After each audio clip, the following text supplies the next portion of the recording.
Everest could have been a unique exploration into realistic climbing and the lives of these climbers and the reality of their major accident. Instead, it's about the scope of the moment, the winds and the storm. It never delves into the drive of the climbers.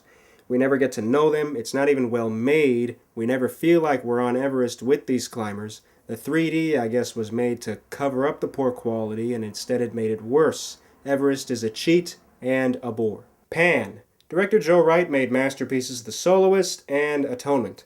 So I was excited to see this, only to be let down by the terrible CG, the terrible climax, and the important parts of the story are only hinted at, such as the subplot of Pan's mom coming to Neverland. The actress playing Tiger Lily is really bad, also. Chappie is nothing short of awful in every way. And I don't think there's anything more I can say about Chappie. Avengers Age of Ultron. People tell me, oh, come on, it wasn't that bad. I mean, I don't think I wasted my money on it. Guys, don't be afraid, don't be ashamed. Just admit you didn't like it. Since when is Black Widow a super cool female hero who deserves her own movie? She's the Avengers groupie. She went from flirting with Iron Man and Iron Man 2 to flirting with Hawkeye and the Avengers to flirting with and kissing Captain America and Captain America 2 to in love with the Hulk. And good thing Hawkeye has a family and farm nearby where the Avengers can recuperate while Ultron is out there causing no destruction at all. Good thing Nick Fury is hiding in a barn to warn the Avengers about recuperating. One hero sacrifices himself. He didn't even have to do that. And considering how little he contributed to the story, his sacrifice doesn't change the Avengers at all.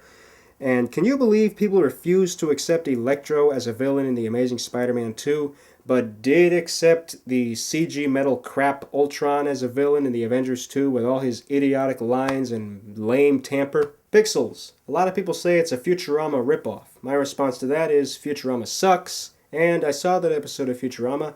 It sucked. Pixels also sucks. Cool concept for a movie, ruined by horrible jokes, lame acting, and very dull subplots. The Wedding Ringer. Whenever someone tells me it's funny, I ask, what did you think of the bestiality scene? No one knows how to answer that. Maybe Kevin Hart needs more time to understand cinema and screenwriting. And Olaf hit such a milestone with Frozen, but why hasn't he made anything funny outside of that? Maybe he needs a warm hug. Fant Forstick. Of all F4 movies, the best one is the Roger Corman movie from the 90s, which doesn't say much because that's bad too. Director Trank claimed he had much better ideas planned for this movie. Considering how dumb Chronicle was, I'm not buying it, but I don't need to talk about this movie. My real question is, do you see that the X-Men movies are just as terrible, if not worse than these? X-Men 2, Wolverine Origins, and Days of Future Past are all worse movies than this. You complain that there was no Stan Lee cameo in this. There was no Stan Lee cameo in the 3 X-Men movies I just mentioned. So are you agreeing with me? I heard somebody say that Fox doesn't know what they're doing with Marvel movies unless Bryan Singer is involved.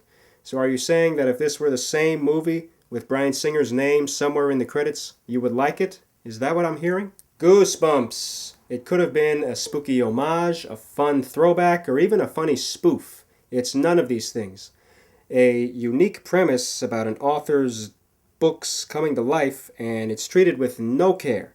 No scary moments, no funny moments. Jack Black isn't even good as the author, the kids are morons, the CG is unbearable, and the ending throws all sense away in favor of juvenile cruelty. This doesn't explore the difficult life of a writer at all. It is an insult to the power of imagination.